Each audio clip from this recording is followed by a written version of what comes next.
പക്ഷേ ഈ പറഞ്ഞതുപോലെ നമ്മളൊരു കുഞ്ഞിനെ ചുംബിക്കുമ്പോൾ ആ കുഞ്ഞിനുണ്ടാകുന്ന സന്തോഷം തിരിച്ച് ആ കുഞ്ഞിനെ കൊണ്ട് നമ്മൾ ഈ ലോകത്തെ ബഹുഭൂരിപക്ഷം മനുഷ്യർക്കും കിട്ടിയ ആദ്യ ചുംബനം അമ്മയുടെ അതെ അതെ അതെ പ്രസവിച്ചിട്ട് നഴ്സ് അല്ലെങ്കിൽ ഈ ആരാണോ പ്രസവം എടുക്കുന്നവര് അമ്മയുടെ കയ്യിലേക്ക് കൊടുക്കുമ്പോൾ അമ്മ ഏറ്റവും സന്തോഷത്തോടു കൂടി നോക്കി നമ്മുടെ കരച്ചിലെന്ന് നിൽക്കുന്നത് ഒരു പക്ഷേ അമ്മ നമ്മുടെ നെറ്റിയിൽ തന്ന ആദ്യ ചുംബനത്തോടെ ആയിരിക്കും. അമ്മയുടെ സ്പർശം അറിയുമ്പോഴായിരിക്കും ഒരു പക്ഷേ ആ ചുംബനം കൊണ്ടായിരിക്കും നമ്മളുടെ കരച്ചിലൊന്നും നിൽക്കുക. അതെ അതെ അതെ. പിന്നെ ഏതെല്ലാം തരത്തിലുള്ള ചുംബനങ്ങൾ, ഫ്ലൈയിങ് കിസ് ഉണ്ട്, ഫ്രഞ്ച് കിസ് ഉണ്ട്, ബട്ടർഫ്ലൈ കിസ് ഉണ്ട്, അങ്ങനെ പല പല കിസ്സുകളുണ്ട്. പക്ഷേ എന്നിരുന്നാൽ കൂടി ഈ പറഞ്ഞതുപോലെ അമ്മയുടെയും അച്ഛൻ്റെയും ഒക്കെ ചുംബനം കിട്ടുമ്പോൾ കിട്ടുന്ന ഒരു അനുഭൂതി, അല്ലെങ്കിൽ അത് കിട്ടുന്ന ഒരു ആനന്ദം, അത് ഒരിക്കലും മറ്റൊരു ചുംബനത്തിലും കിട്ടില്ല.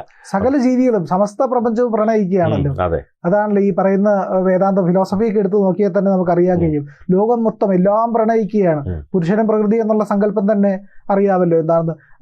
മരങ്ങൾ പോലും വൃക്ഷങ്ങൾ പോലും വേരുകൾ കൊണ്ട് കെട്ടിപ്പിടിക്കാറുണ്ട്. അവിടെയും ചുംബനമുണ്ട്. ഈ പറയുന്ന ഒന്നൊന്നിനോട് ചേരുമ്പോഴാണ് പൂർണ്ണത ഉണ്ടാകുന്നത്. അതുകൊണ്ടാണ് യോഗം എന്ന് പറയുന്ന ഒരു വാക്കിനെ പറ്റി പറയുന്നത്. ആ വാക്കിന്റെ എന്ന് പറഞ്ഞു കഴിഞ്ഞാൽ അതിന്റെ അർത്ഥം എന്ന് പറഞ്ഞാൽ ഒന്നൊന്നിനോടാണ് ചേരുന്നത്. ഈശ്വരനും ദൈവവും ചേരുമ്പോഴും അവിടെ ഒരു മഹനീയമായ ഒരു പ്രതിഭാസം പോലിക്കുന്നു. അതേപോലെ തന്നെയാണ് രണ്ടാത്മാക്കൾ തമ്മിൽ ഒന്നിച്ചു ചേരുമ്പോഴും.